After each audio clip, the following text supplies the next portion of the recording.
What's going on, guys? We are back with another video. My name's Armando, and today we're gonna go with the version 2 walkthrough of our build out here of our Harker EXO topper. We're gonna go over the new things we built out, custom built out, and maybe you can get some ideas for your camper topper. So let's jump right into it. All right, so kind of starting in on the left side here, we have our fridge, our Icicle APL 55. That is on a fridge slide, so that way it can conveniently come all the way out here, and we can easily access whatever we need in the fridge without actually physically having to climb up or lean over the tailgate.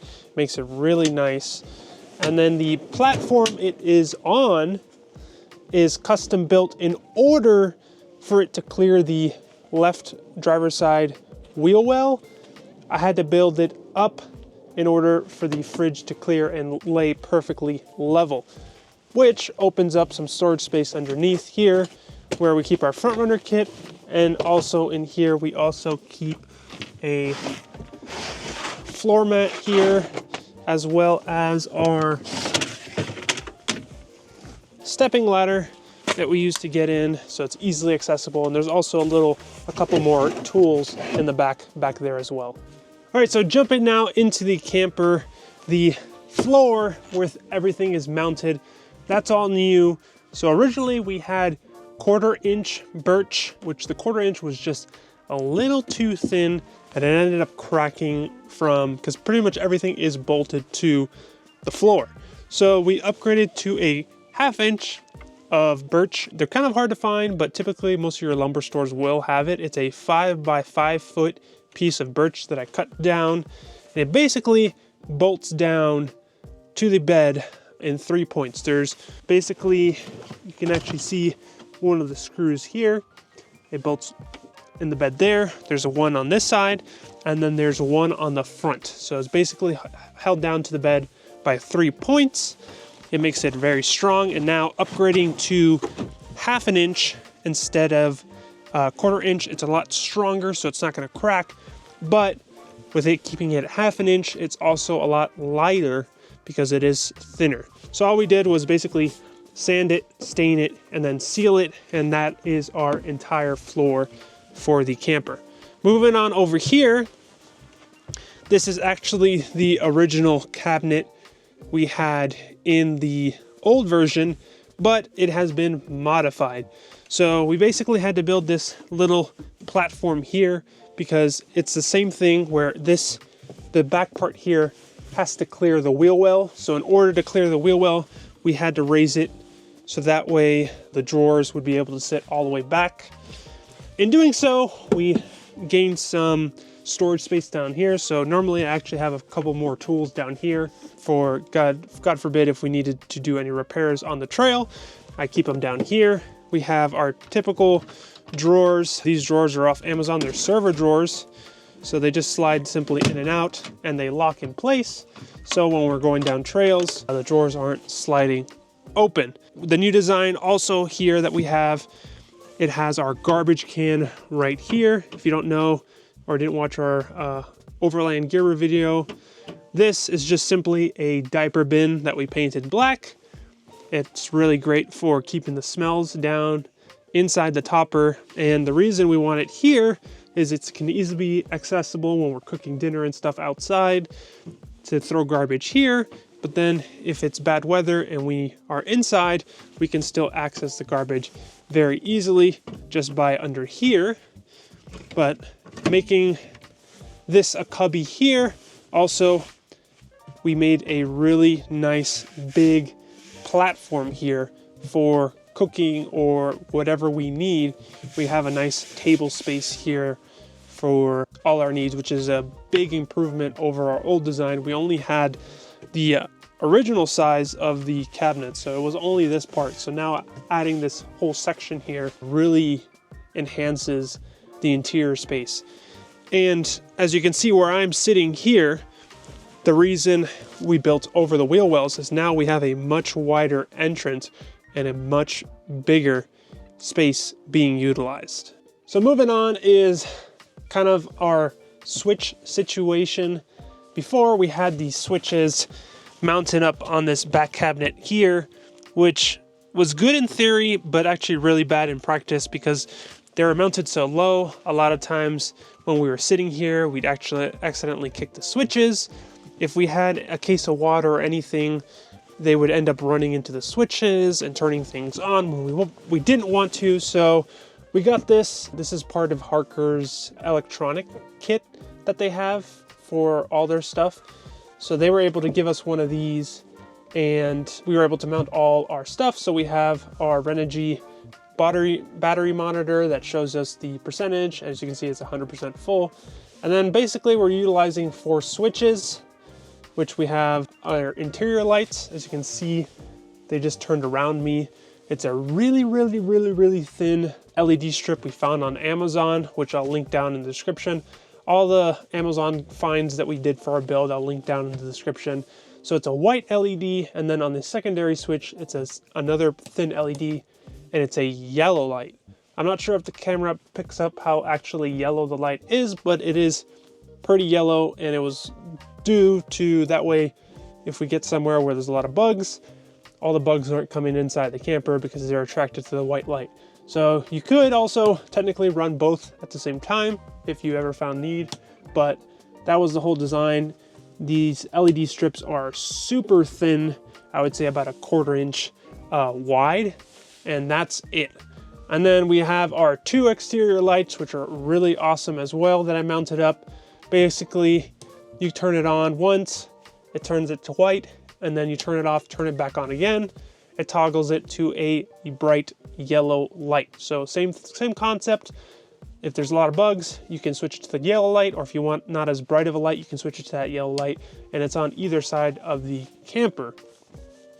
And then we have a 12-volt typical car charger plug there, and then 2 sets of USB ports. So a total of 4 ports, USB ports for charging, your cell phones or little cameras and stuff like that. So moving further back into the build is what I'm standing on, which is that L back cabinet, which is basically an exoskeleton made of, I believe it's 1 by 2 inch pine wood. And it's basically a giant exoskeleton that's covered with 1/4 inch birch plywood that kind of ties it all together. So the way it's designed is super lightweight. I believe this whole L bracket here, where you see all the cushions on top of our L cabinet system, it only weighs about 35 pounds, this whole system, which is really great because my whole thought process behind this whole build is to make it as functional and as lightweight as possible, keeping the weight down. So what was changed from the original version is this L piece here was pushed over the wheel well, giving us a lot more room here on the interior space. You have to remember, this is only a 5-foot bed, so we wanted as much comfortable room as we could. So on this side, we have 2 shelves. So we have the lower shelf, which has a bunch of tools down there. And then we have the upper shelf, which has some more tools behind here. We have our some leveling blocks. And then we also have our off-road jack, all held down by a cargo net that we got off Amazon. So basically keeps it nice in place so that way it doesn't go anywhere. So the cushions I'm sitting on are also new. So these are cushions that we made ourselves. So we bought 4-inch cushion foam, which I'll link down in the description, off of Amazon. And then we went to Hobby Lobby, and the wife, Nicole, ended up sewing everything together. I'll use this one as an example here. As you can see, it's just all sewn up together. And then they have zippers on the back, so that way they're removable and washable. If they ended up getting dirty and dusty, we can clean all of them. Right now, we haven't done it yet, but they're going to be eventually Velcroed on here, so that way they stay in place. And they're very comfortable, so they are 4 inches thick. And then with them being Velcroed eventually, all you have to do is remove the Velcro.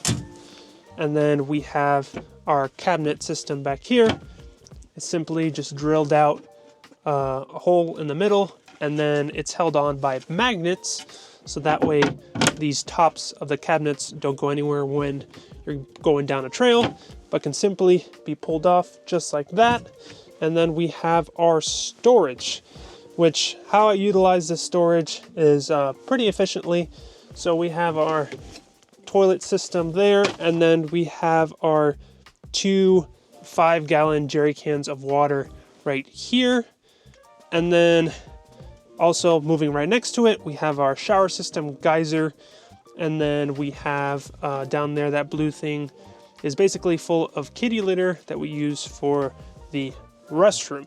Moving to the other side, if we remove the cushion, same style type of top door, it's just held on by some magnets that we got. Basically they're cabinet magnets, as you can see there, that we got at Home Depot.